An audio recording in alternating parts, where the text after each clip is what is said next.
Olá, hoje a gente vai falar sobre a escola empreendedora e a sua formulação de estratégia como um processo visionário, né?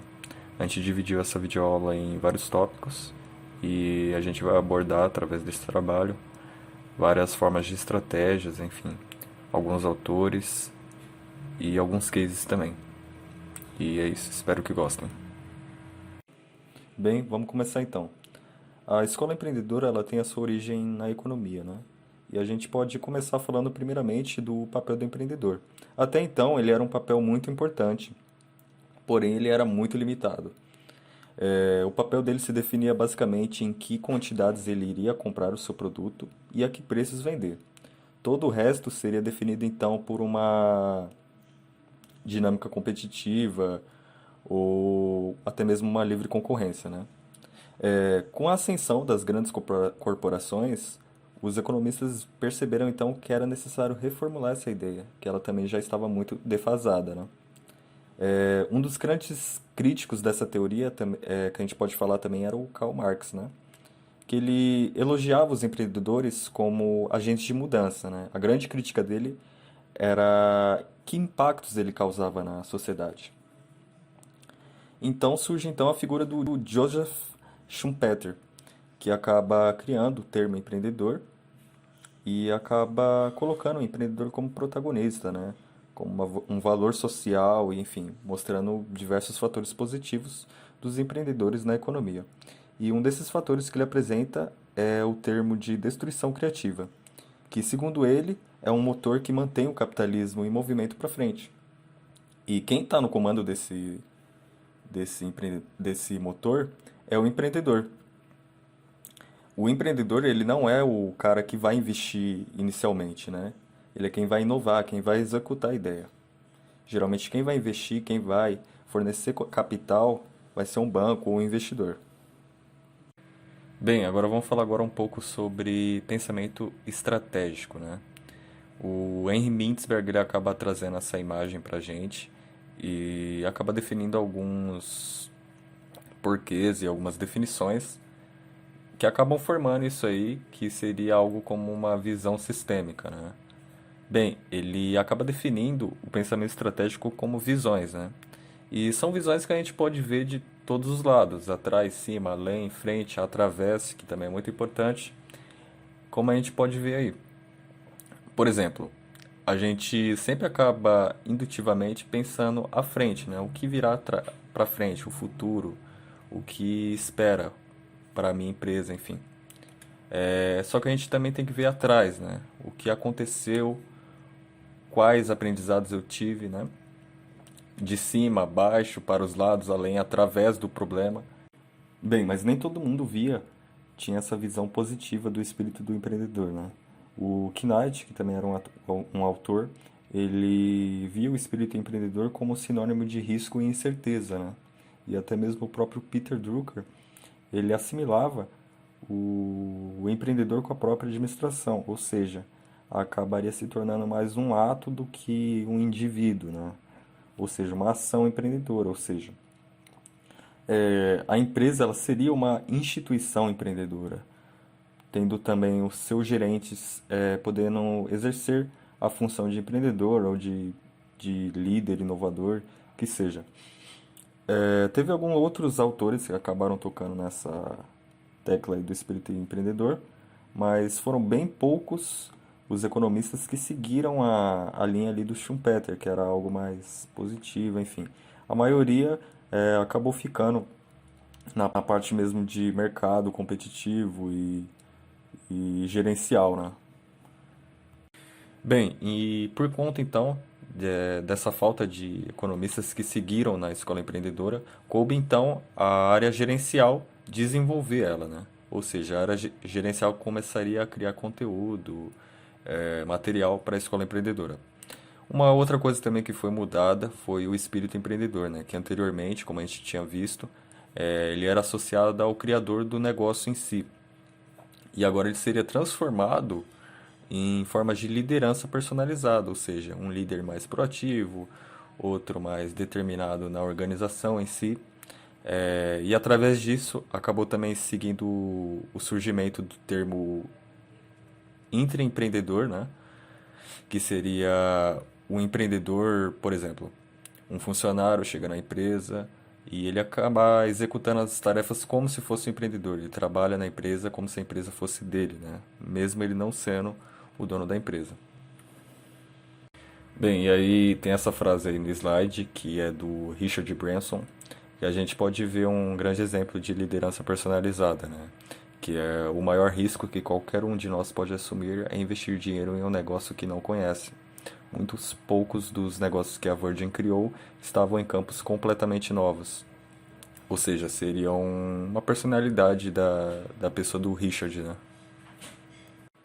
Bem, e por essa falta de material sobre o espírito empreendedor, a maior parte ficou então na crença popular, né? Que seria aquilo de mostrar uma visão heróica do empreendedor que lutou, que passou por dificuldades e que ele chegou onde ele queria chegar, né?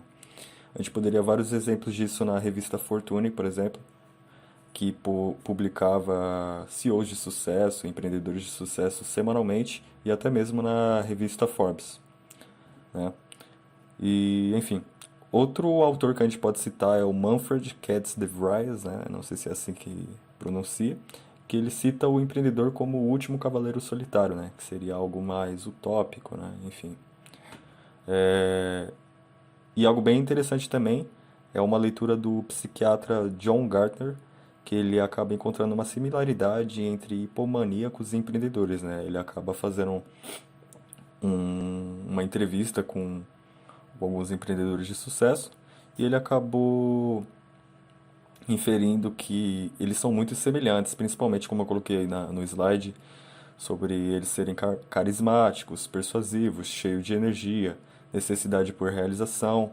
Outra coisa muito interessante também seria as horas de sono, né? Que geralmente eles dormem pouco e acham o suficiente, ou seja, dormem 3, 4 horas e aquilo já é o suficiente. Bem, outro ponto interessante também de se falar é sobre a visão dos economistas Stevenson e Gumpert, né? Que eles acabam fazendo um paralelo ali entre administradores e empreendedores, né?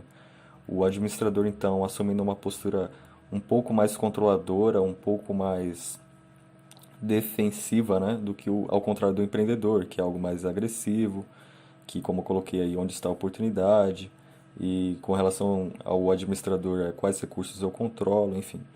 Eles acabam fazendo esse paralelo aí e acabam definindo que os dois, né, os dois indivíduos são bem diferentes um dos outros, né? Bem, outros autores que também são interessantes de citar, primeiramente é o Buznitz e o Barney, que ele acabam trazendo o excesso de confiança como fator positivo. Ou seja, seria quase como uma virtude, né? A confiança do empreendedor acaba facilitando a sua persuasão e o convencimento de outras pessoas para, enfim, comprar seu produto e etc. E outra visão também é a do Palit e do Bagby, que acaba citando que o empreendedor ele é muito mais otimista, né? Ele acaba assumindo esse perfil otimista, que acaba também ajudando ele nos negócios dele, né? Ou seja, ele acaba pensando positivo nas ações que devem ser tomadas. E com isso, aliado à confiança, né? Se a gente for juntar, é, é um catalisador para o empreendedor conseguir alcançar os seus objetivos. Bem, e por último, o Mintzberg, ele acaba definindo as principais características, né, dessas personalidades que a gente acabou de mostrar na geração de estratégia, né? A primeira é, no critério empreendedor, a geração de estratégias é dominada pela busca ativa de novas oportunidades.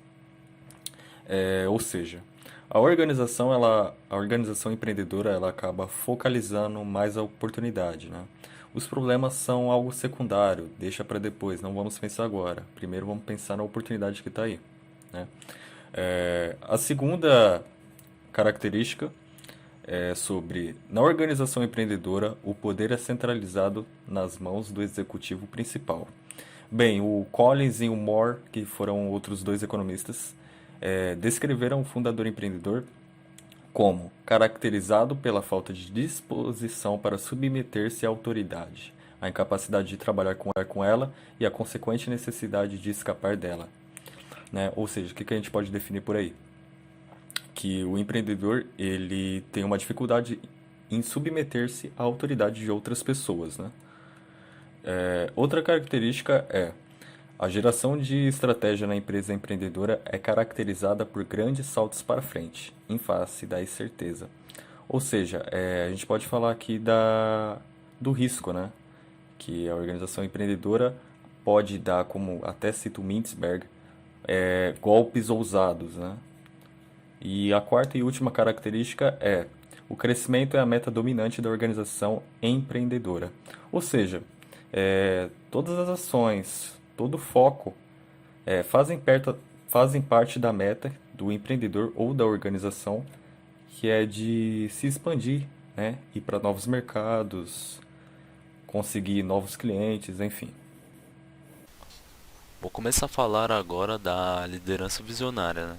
Que é quando o líder empreendedor ele passa a ser menos relevante, já que como a organização ela cresce depois de um tempo, esse líder ele não precisa mais ter aquela vontade de criatividade e ele passa a ter um papel mais de desenvolver o negócio em si e articular a visão da empresa, né? Aí é como o Warren Bennett diz: se realmente for uma visão, você não esquecerá. Que é como se fosse algo que você pode ver mentalmente, né? Dentro disso, um case de sucesso que demonstra no livro é o case da Sony, né?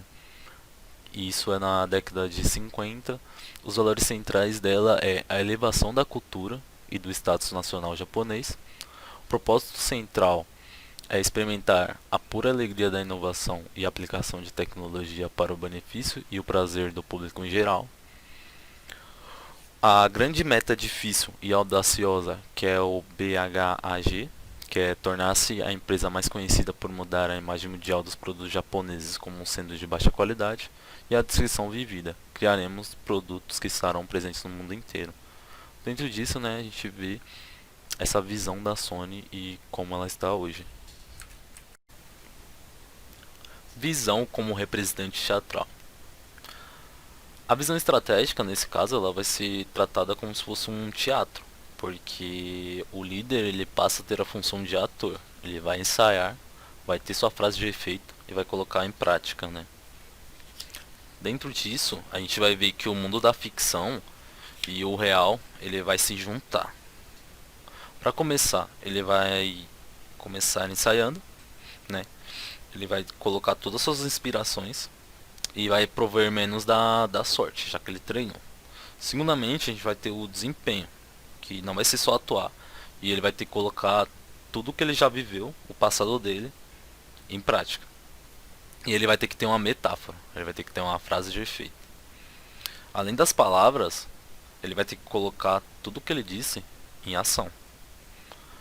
Já o comparecimento vai ser quando ele estiver na frente do público e pegar a atenção para ele, né? Dentro disso, a gente vai ter o poder da dramatização, que a gente tem como exemplo o Winston Churchill, que ele foi primeiro-ministro na Segunda Guerra Mundial da Inglaterra, que ele deu um dos maiores discursos deles de poder mesmo e de incentivo à sua tropa, já que eles estavam sendo bombardeados em Londres. E ele foi lá e levantou a moral de todo mundo, falando que eles não eram fracos e tudo mais. E a gente tem o Steve Jobs também como exemplo. O Steve Jobs mais centrado na ideia do produto, dele ser o futuro, de ser o melhor, de ser mais tecnológico. Mas a gente tem diferença nesses dois. O Winston Churchill, após a Segunda Guerra, ele foi meio que colocado de lado. Ele passou ali o exemplo dele, mas ao final da guerra ele foi colocando mais de lado, porque não surtia mais muito efeito aquele poder de drama, aquele poder de a gente vai conseguir, porque já estava ganho meio que a guerra, né? O Steve Jobs, ele foi colocado de lado, tanto que ele saiu da Apple, da liderança da Apple, mas depois voltou, né? É importante que o livro coloca que a administração não é teatro dentro disso, que tem casos que pode funcionar e tem casos que não, né? Ele coloca também que o estilo e a estratégia eles são associados, já que a liderança nasce e é construída sendo o produto de um momento histórico. Estratégia empreendedora e uma rede de supermercados. A empresa é do Steinberg, que aos 11 anos ele abriu a primeira loja com a mãe dele e aos 17 abriu a segunda e depois estava dando tudo certo, tanto que só na oitava que ele viu que estava dando alguma coisa errada. Que foi uma filial onde ele viu que estava perdendo US$ 125 por semana e ele que para ele era algo inaceitável, né? Foi que ele pensou, temos que mudar. Então ele fechou por um final de semana, acabou mudando o nome da loja, que se passou a se chamar Holy Sale Grosseteira, e também cortou os preços de 15 e 20%. Acabou espalhando os panfletos e deu certo. Foi que ele pensou também em espalhar para o resto, né? Foi aí que ele percebeu que a ousadia dele era uma ousadia controlada. Ele mesmo disse que a ousadia controlada é a chave para o sucesso. Ele era uma pessoa bem controlada, tanto que esses dois golpes ousados que ele fez, uma foi a entrada em autoatendimento, que seria o que ele fez na loja que estava dando errado, e a outra seria em atacar também shopping centers. Concebendo uma nova visão em uma empresa de confecção. Agora eu vou trazer o case da empresa Candele, onde ela era uma empresa que produzia roupas íntimas femininas, que tinha até certo sucesso, mas ao final da década de 60 teve uma revolução sexual e acabou afetando diretamente o negócio e diminuindo as vendas. Mas o seu dono, que se chamava Nether, ele acabou vendo que tinha um produto francês que se chamava Ruit, que era representado como você não estivesse usando o sutiã, né? Aí ele foi até a França com esse produto, acabou não conseguindo licenciá-lo, mas ele voltou tendo uma ideia nova, que era ao contrário do que estava acontecendo com os concorrentes, que estavam deixando de lado o que estava acontecendo e indo para novos ramos. Ele acabou criando uma nova linha de sutiãs que eram mais naturais e tinham como foco as pessoas mais jovens. Para isso, ele acabou usando o modelo do Kurt Lane, né? Que seria o descongelamento, a mudança e o recongelamento. O descongelamento é quando se enxerga a necessidade de mudança, né? O jeito daquela empresa operar vai ter que ser deixado de lado para entrar um novo. A mudança é a mudança da estratégia, né? Ela vai ser toda reestruturada, vai ser estabelecida. Aí vai vir o recongelamento, que vai bloquear e vai voltar como se fosse antes, só que agora do jeito novo, né? E para a gente ter as consequências da nova visão estratégica. E para finalizar, dentro do safari da estratégia, a escola empreendedora, eu vou estar falando só um pouquinho das premissas empreendedoras. Primeira, a estratégia ela existe na mente do líder como perspectiva, especificamente um senso de direção de longo prazo, uma visão do futuro da organização. 2. O processo de formulação da estratégia é, na melhor das hipóteses, semiconsciente, enraizado na experiência e na intuição do líder. Terceiro, o líder promove a visão de forma decidida, até mesmo obsessiva, mantendo o controle pessoal da implementação, para ser capaz de reformular os aspectos específicos caso necessário. A quarta, portanto, a visão estratégica é maleável, e a estratégia empreendedora tende a ser deliberada e emergente. Quinta, a organização é igualmente maleável, uma estrutura sempre sensível às diretivas do líder. Sexta, a estratégia empreendedora tende a assumir a forma de nicho, um ou mais bolsões de posição no mercado protegidos contra as forças de concorrência direta. Bem, então essa foi a Escola Empreendedora dentro do Safari da Estratégia. A gente então partiu do ponto de ver o espírito empreendedor lá no começo. Depois a gente passa por algo de administração não é teatro e cases, né, que seria o do supermercado e o da loja de confecções. E por último, a gente acabou vendo aí com o Luan as premissas empreendedoras, né? Enfim, a gente espera que todo mundo tenha gostado, né? A gente tentou fazer um vídeo da maneira mais dinâmica possível. A gente espera também que, enfim, ficou fácil a compreensão para todo mundo, que todo mundo tenha entendido. E é isso aí, qualquer dúvida aí pode chamar a gente, que a gente vai tentar responder. Muito obrigado.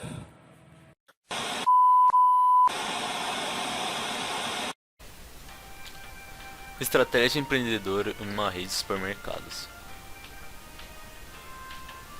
Ai, me fudeu. Último Cavaleiro Solitário, né? Ou seja, como algo quase Nossa, mano, eu fui tão bem agora, cara, pra errar. E foi crescendo, né? Na rede de supermercados. Ô filha da puta! Ele tratava, então, o, empre... o empreendedor como um... Porra. Visão estratégica. Ixi. Liderança personalizada seria o... Que saco, mano. Toda vez eu erro.